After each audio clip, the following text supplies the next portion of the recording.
Hello guys, in this video I'm going to show you how to create a collage in the Pinterest app. First we have to open up the app. And here it opens up in the home menu. From here we just tap on the plus icon in the middle of the screen. And then tap on collage. And here we have a guide. And we can just tap on the plus icon and select pins from the Pinterest tab to create our collage.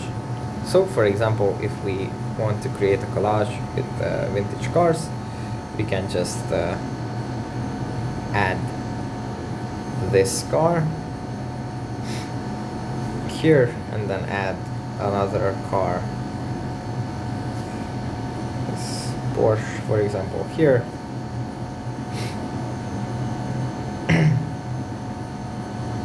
And I think you get the gist of it, how it's done. That's basically it.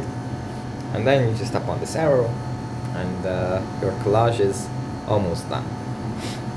Anyways, I hope it was helpful for you guys, and I'll see you in the next one. Bye.